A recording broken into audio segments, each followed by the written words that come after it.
My channel. इस video में बात करेंगे कल्चरल डाइवर्सिटी के बारे में। कल्चरल डाइवर्सिटी का मतलब है सकाफ़ती इख्तलाफात का वजूद, यानी जब एक जगह या सोसाइटी में मुख्तलिफ़ किस्म के कानून, ज़ुबानें और मज़हबों और रीतों रिवाजों के लोग मिलजुल कर रहते हैं तो इसे कल्चरल डाइवर्सिटी कहते हैं।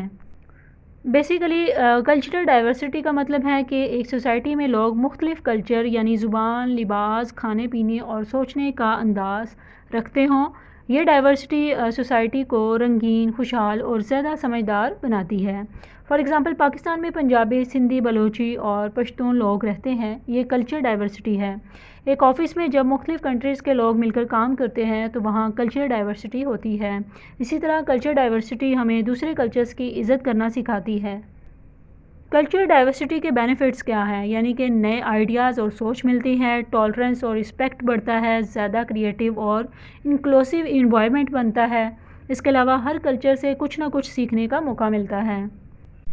अब कल्चर डाइवर्सिटी के साथ साथ कुछ चैलेंजेस भी हो सकते हैं, लाइक मिसअंडरस्टैंडिंग। लोग एक दूसरे की रवायात को समटाइम नहीं समझते, और इसके अलावा रेसिज़म या नफ़रत, अगर रिस्पेक्ट ना हो तो तनाज़ात बढ़ जाते हैं। लैंग्वेज बैरियर्स, मुख्तलिफ़ ज़ुबानें कम्युनिकेशन में रुकावट बन जाती है, लेकिन अगर तालीम, बर्दाश्त और इज़्ज़त का रुझान हो तो ये सब दूर किया जा सकता है। आई होप सो आपको कल्चरल डाइवर्सिटी का कंसेप्ट क्लियर हो गया होगा। For more informative video kindly subscribe my channel.